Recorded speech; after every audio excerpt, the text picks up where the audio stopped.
M. Indira Gandhi, and the ongoing search for her daughter. M. Indira Gandhi's long struggle has become one of the most painful and emotionally charged legal sagas in Malaysia.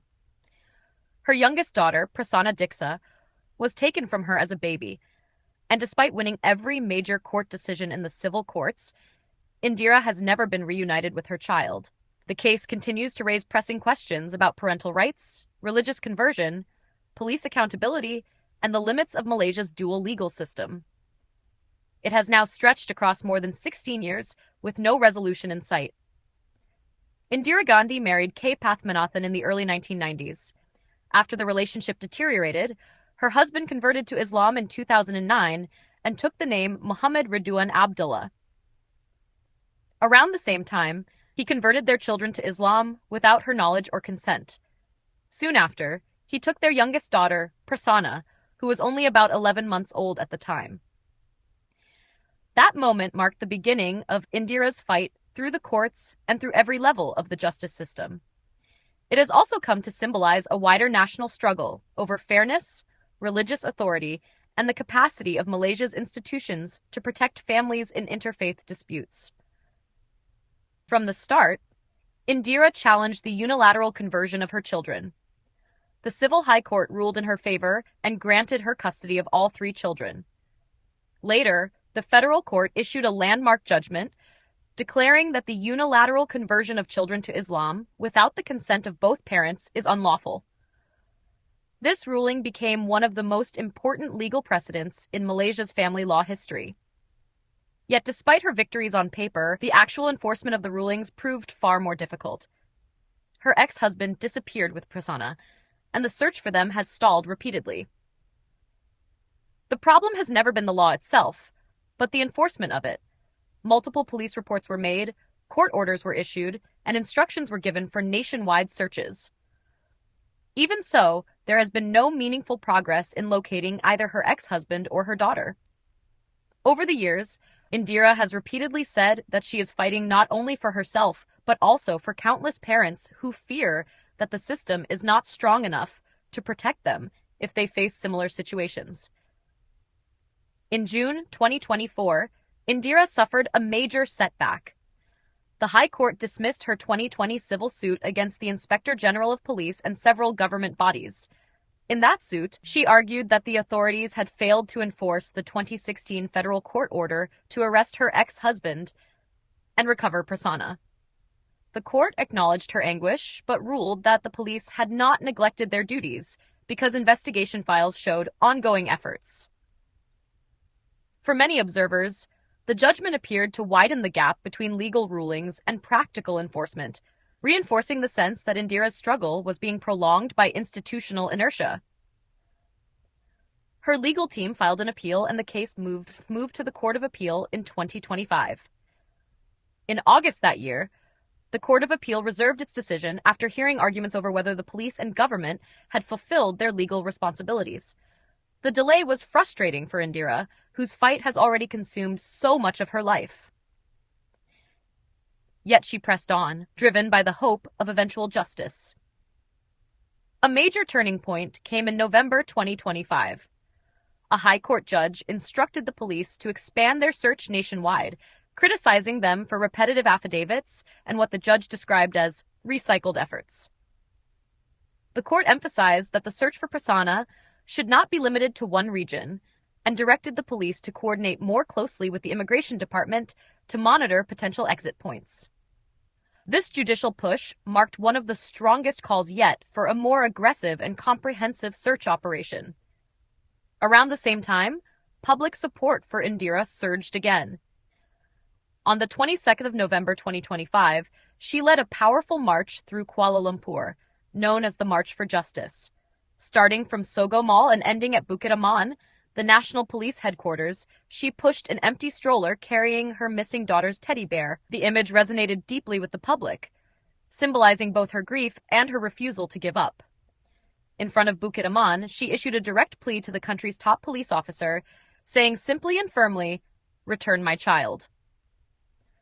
The march drew widespread attention, highlighting public frustration with the lack of progress in locating Prasanna.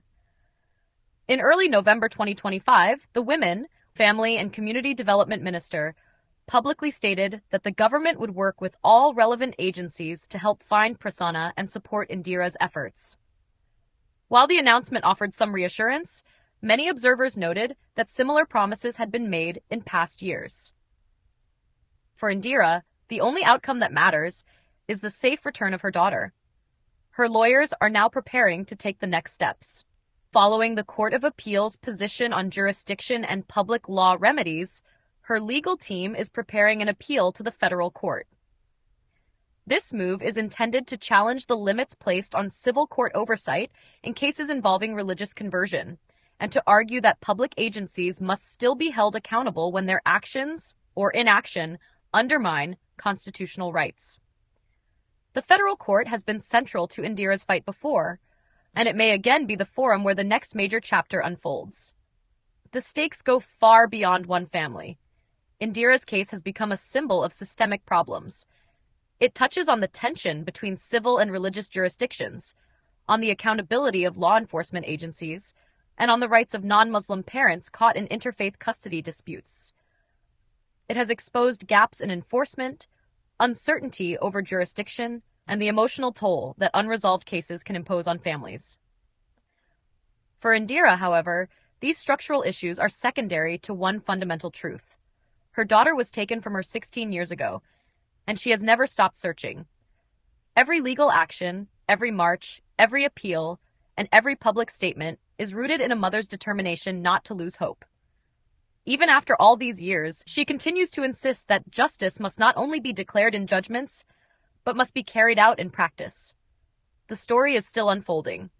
The searches continue, the court battles continue, the public pressure continues, and Indira Gandhi continues to wait for the moment when she can finally hold her daughter again. An invitation, International Day of Persons with Disabilities, Wednesday, 3rd December 2025, 1200 to 14:30 hours. Venue, MAB Canteen, Malaysian Association for the Blind, MAB Complex.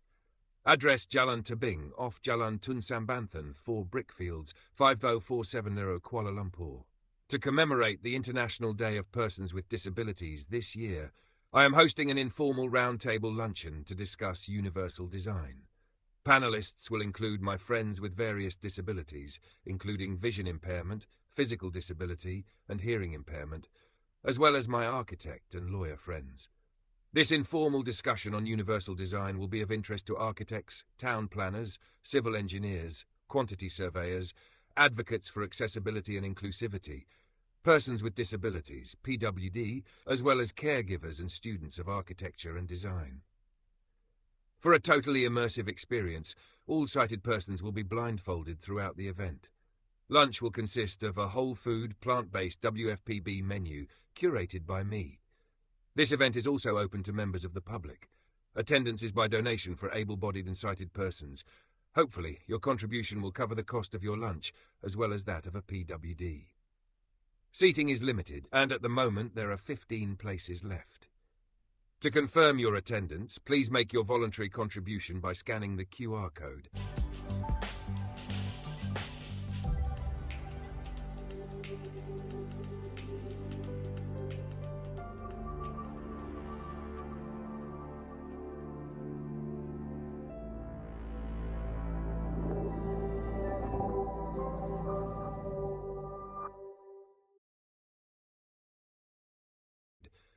If you are unable to attend but wish to support this event, feel free to make a small donation, not more than 5% of your monthly income. Any excess funds will go towards ongoing treatments to restore my vision. We will have a fruitful and meaningful discussion that will raise awareness of the need for universal design for PWD. Universal design. For background information on universal design, I have made several videos. Links are in the video description below. Aslan Adnan MA, VIP founder, Green Party of Malaysia.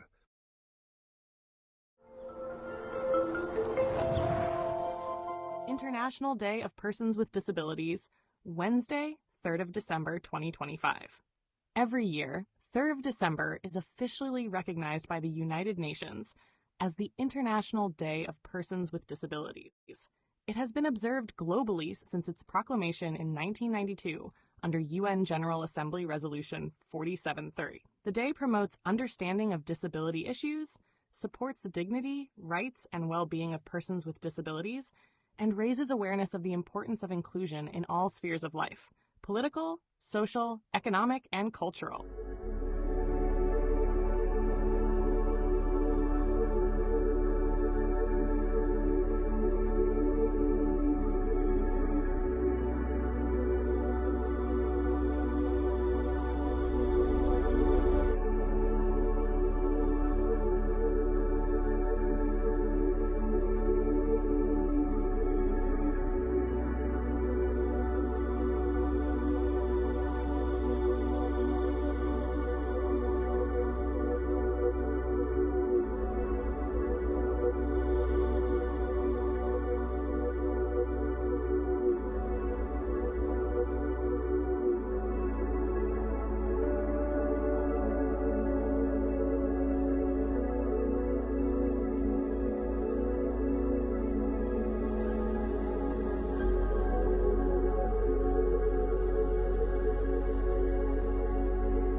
Don't forget to hit that subscribe button to show your support.